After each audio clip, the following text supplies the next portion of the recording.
mata air yang kita sebut tadi itu justru menimbulkan air mata ya. Air mata, mantap. Terus Iya, mata air menjadi air mata. Air mata. Ya. Mirisnya punya mata air tapi beli air. Iya. Kenapa?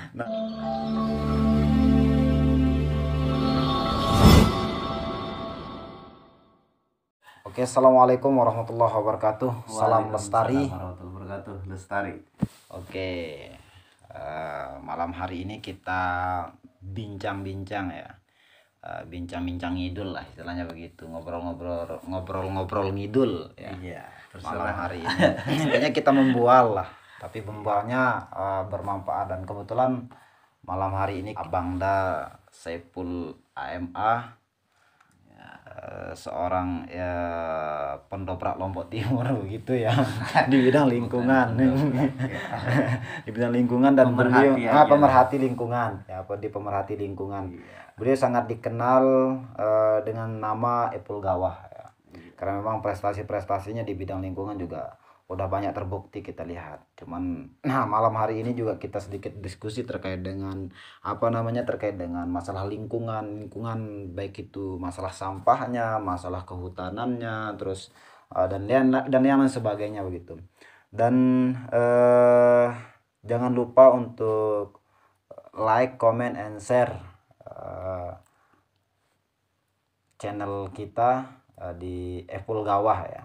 Siap. Nah, karena kita selalu berbicara masalah lingkungan, masalah kondisi lingkungan, masalah gawah lah begitu. Kalau bahasa Lomboknya itu bahasa gawah itu hutan ya. Nah, itu dia. Untuk Abangda Saiful AMA, bagaimana kabarnya? Alhamdulillah sehat. Bagaimana wilayah yang di sana, aman kita ya? Iya, tetap aman. Oke. Insyaallah makin membaik lah. Ya, baik ya. Masalah hutan juga membaik di situ ya. Semakin baik. Lombok Timur saya rasa hutannya semakin membaik. Ya. Cuman mungkin ada beberapa kita harus berikan rapot merah terhadap pemerintah, bagaimana begitu ya. Rapot merah nih. Rapot merah ya. Cuman kita nggak sedih. Lombok Timur yang ini. Cuman kita nggak punya data kayaknya untuk memberikan rapot merah.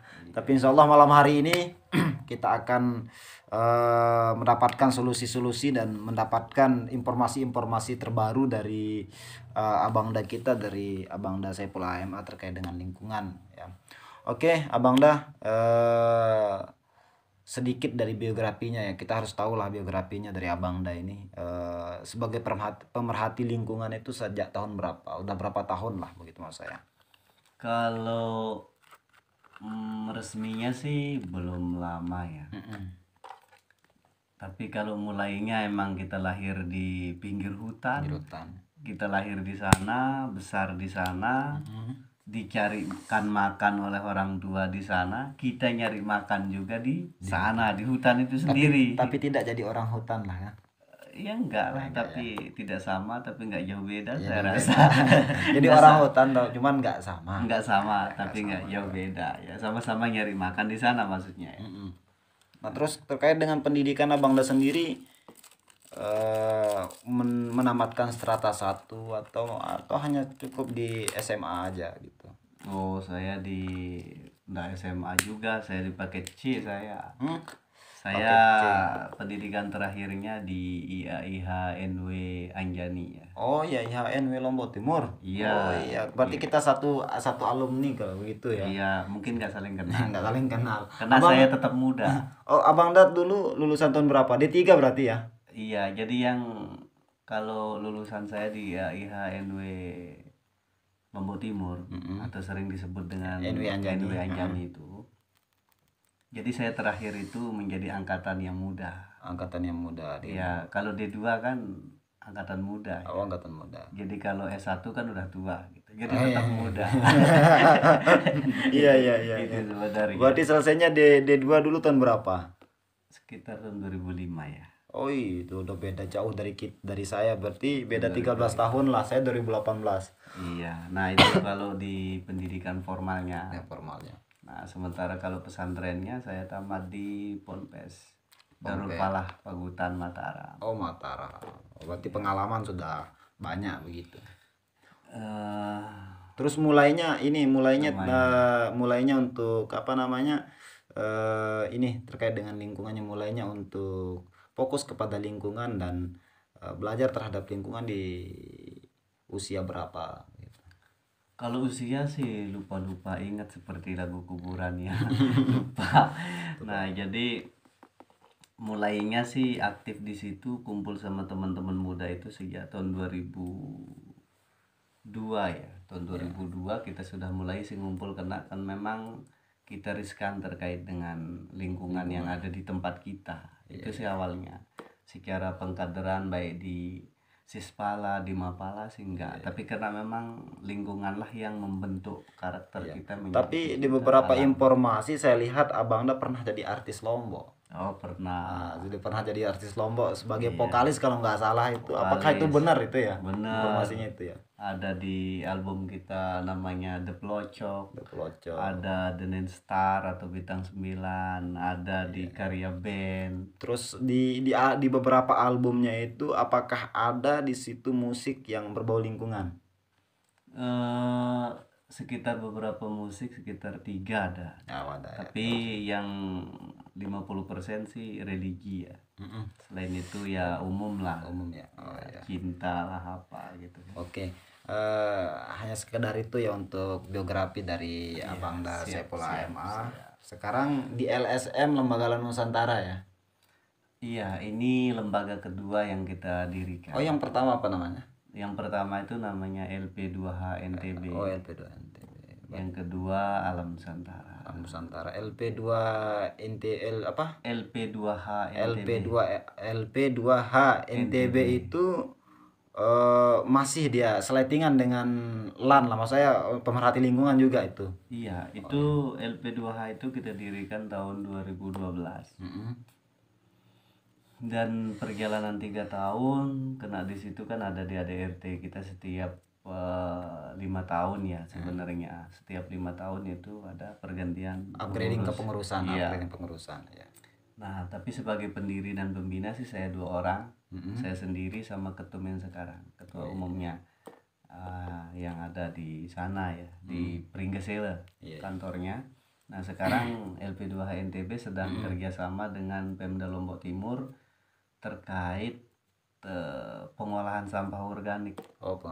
Untuk pembuatan pupuk. Berarti sudah tidak diragukan lagi terkait dengan lingkungan ya. Maksud saya peduli terhadap lingkungan dan peka terhadap lingkungan sudah tidak diragukan lagi ya dari Abangda kita ini. Dan juga saya pribadi juga banyak belajar dari Abangda. Maksud saya juga pecinta alam, membangun organisasi di lingkungan pondok pesantren juga saya dapatkan banyak hal, konsep-konsep terkait dengan konsep bagaimana kita peduli terhadap lingkungan, bagaimana santri menjadi pecinta alam juga saya banyak dapatkan dari Abangda Saipul begitu.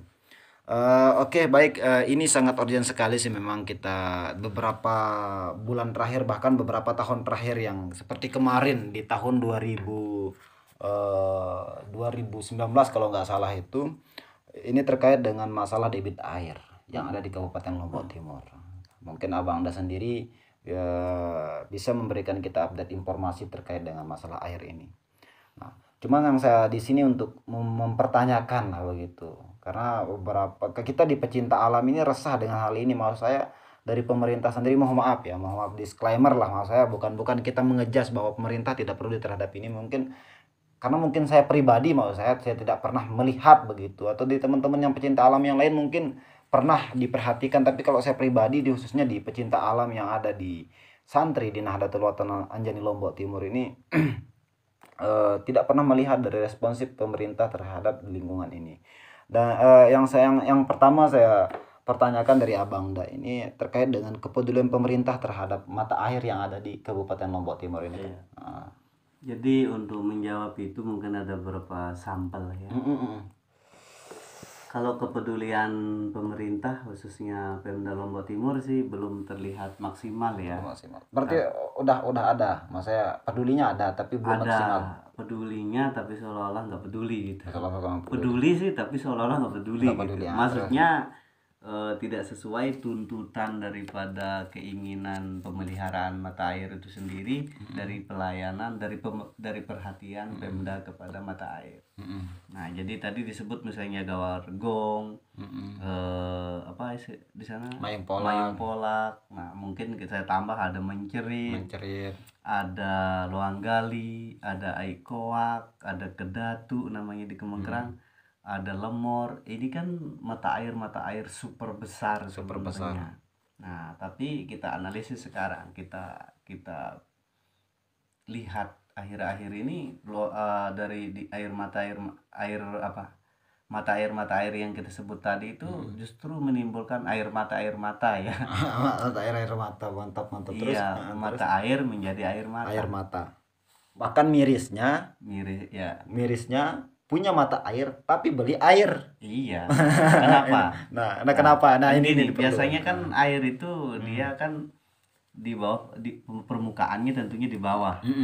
Ya, namanya sifat air tentunya dia nyari permukaan di bawah. Di perkampungan di atas mata air itu biasanya nggak ada air. Contoh mencerit. Di atas mencerit kan nggak ada air. Yang di bawah mencerit itu yang besar airnya. Nah, yang memelihara hutan itu mencerit itu siapa? Tentunya orang mencerit sendiri. Ada perhatian khusus nggak di sana? Wallahualam, kita nggak tahu. Ya. Nah, itu salah satu sampel.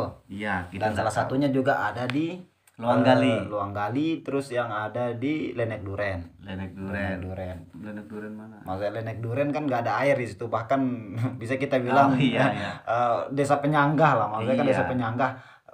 Kalau kita bilang rentan tidak ada air, mungkin salah kita kan begitu. Kalau desa penyanggah ini rata-rata kan dia punya mata air sendiri, tapi cuman kalau udah masuk ke kampung itu udah nggak ada air kan begitu. Ada air tapi kurang air.